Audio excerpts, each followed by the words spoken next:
Hi, Noxious here for another quick video. The Hearthstone servers are down for actually the entire Battle.net servers are down for maintenance. So no Hearthstone, no Diablo 3 for me, no StarCraft 2 shenanigans, and yeah. So I figured I would make a little video. By the way, before I actually jump into this, I want to say that tonight at 4:30 p.m. EST, there's going to be a podcast from the ManaGrind community on twitch.tv/ManaGrind. I'll leave the link in the description below. If you want to check us out, feel free to do so. On this note, I want to talk about. It's not going to be Hearthstone related. My apologies. It's about a topic on the forums right now in Diablo 3 that seems to be really, really big. If you haven't heard of it, in Repro Souls, a new system comes in for loot purposes. The gear that you find is typically much stronger than the gear that you find now. So, the stat rolling range is much narrower. Instead of having a chance to roll, I don't know, 10 dexterity on a high level item, you might get systematically at least 70. So the range of stat rolls is narrowed, and the items that drop typically are good for your class. Or at least they have this system into place that once in a while, or I don't know, they don't say how often, but the drops that occur will more often than in the current system be useful to your character. So if I'm a demon hunter, I might get, I don't know, a one-handed I might get a quiver, but it won't roll intelligence, God forbid. So there's a bunch of stuff in this game that actually will get fixed. However, there's this thing with bind on acquisition items, which is when I loot an item, it's bound to me. So the items that are subject to this rule, not all of them, they're not all of them, are the legendaries as far as they've said, and the top tier items, from what I gather. I don't know if those are supposed to be the same when they refer to them, but all the best items will be BoA. And so that means that you can only use them on your account. So it means you're gonna be rewarded for playing because you're more likely to find good drops. The more you play, you're more likely to find good drops, obviously, and the best items cannot be traded for. Ergo, if you play more, typically you'll have the best gear, which does make sense in a game like an ARPG. The tradition of Diablo 2 was very different. I remember playing Diablo 2 for about 8 years. There was BoA barely existed. You had it for actually I don't even think it existed now that I think of it.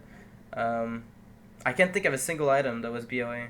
Might have missed that, but yeah. So unless you want to make an item permanent, right? Some glitched items could be made permanent by keeping them, and if the moment you traded them, they would just poof. So yeah, there was a lot of that stuff in Diablo 2. It was a little sketchy. But in Diablo 3, we don't have those problems, but the problem is much different. Because of the auction house, you have an influx of items nonstop. Whenever you find an item, good or bad, you just shove it there. It's like a solution to the Diablo 2 system, where whenever you wanted an item, you were hopping from game to game trying to find someone who maybe had, I don't know, the early ladder Shaco that you've been looking for. So people in Diablo 2 were just creating games, little game lobbies. You would join the game, you would ask each other wug wug, which means what you got, and if you both had nothing that the other wanted, you just, split apart. And you join another game and try to find that. So people created games that were like trading, I don't know, trading good items, and then people would come in, or trading GG items, or like GG circlet for sale. So you would enter that and see what people had. D2GSP, a website that actually specialized, if you will, in actually helping out or easing the process of trading. That's a really good place to do it.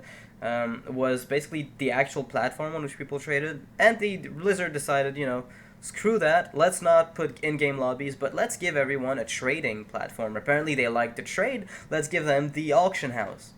So they created kind of a monetary market on an online game, and what that created, obviously, with the amount of people playing, is an influx of items. However, to balance this, they had to make most of the items that you find, complete crap. Because there's millions of players farming at a given time, maybe not so much these days, but back when D3 launched, because of that fact, they had to balance the items so that all the items would not be great. Because if they were great, if they were all really, really, really good, then you would never get excited when you found something, at the top of the line, because you could hop on the auction house and most of the items would be around that stat range. So there was no real excitement. However, what they figured is, let's create a massive Skinner box, really, really weird too, where 99.9999999% of the items that you find are completely unusable, literally, and that 0.0000001% are really cool and you're happy to find them. That's pretty much the Diablo 3 system today. They're going to fix that in Repro Souls because most of the drops will be, as I said, better. But the BoA makes all the best items, legendaries and all, untradeable. Unless someone in your party is there when you find the item. So if I do find an amazing Witch Doctor helmet, and I'm like, YOLO, I got a Witch Doctor helmet, but I'm a barbarian and I don't play a Witch Doctor, and I don't plan to play a Witch Doctor, well, I don't care enough about my Witch Doctor. I just have a Witch Doctor friend in the party, and he gets the Witch Doctor helmet. I just give it to him because there's no reason for me to hang on to this. So what happens is, as long as you're playing with people of different classes, or different specializations, or different build interests, to an extent, I'm expecting different classes to be more optimal, because you might find legendaries that fit one another without overlapping on what the other person wants. So if you're playing with multiple classes, you will all find a bunch of items that you will not need yourself.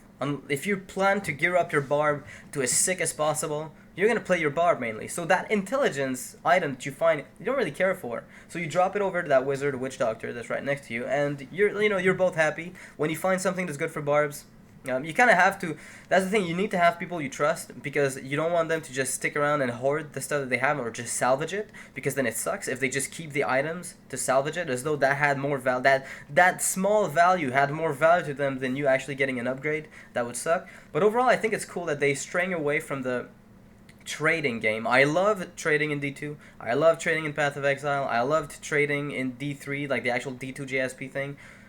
But I can't say it's a bad move. I think it's it's going to be, I don't say refreshing, but it's kind of cool that they're taking an ARPG genre that's, it's kind of established, the practices and all that stuff, and they're incentivizing group play as opposed to solo play, or, botting, because right now the bots that find really good items, well, I'm sorry, mate, you can't trade it away. So there's a bunch of they're tackling a lot of stuff at once with that BoA thing. I mean, I know a lot of the points that are against BoA, and they're valid, is the fact that, you have limited options. You cannot decide to go for a trade. Like, you can't play Diablo 3 in a way that allows you to trade, unless you do it with friends, and within a certain time frame. So you can't, if you get that legendary item, you can trade, you have 2 hours to give it away to the guy that was in your party with you when that item dropped. So there's it limits your options to an extent, but it incentivizes, having multiple classes on your account, because you find a Witch Doctor helmet, there's no Witch Doctor with you.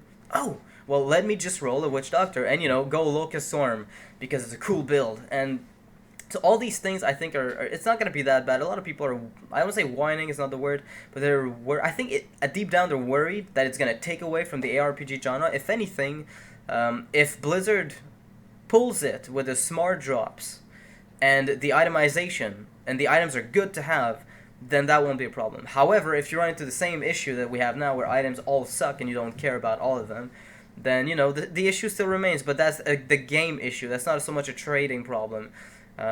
So I hope this is gonna go through. I hope they're gonna add ladder seasons down the line, maybe. Probably not initially, but maybe down the line they'll add ladder seasons to refresh, to freshen the game, start from scratch, a new item wave they designed. I don't know, you have like every 6 months to a year you have a new ladder coming up, and they just design a bunch of new legendaries that they put in the ladder seasons that people are inclined, so they have an incentive to go for the ladder season and play it for a while. Then when it's done, they can bring back that item to their, overgeared barbarian on normal mode when the ladder is over. So I'd be kind of happy to see that. On that note, I will actually go take the walk that I was expecting to take a little earlier, and I'll talk to you guys probably, I mean, this evening, 4:30 p.m. EST, ManaGrind, yes, twitch.tv/ManaGrind. Just come see us. It's a podcast for Hearthstone. If you like Hearthstone, you like competitive Hearthstone, just pass around, and it should be fun. So, yeah, until next time, take care of yourselves, and don't die if you play Diablo 3, and may the luck be with you if you get to play Hearthstone after the maintenance.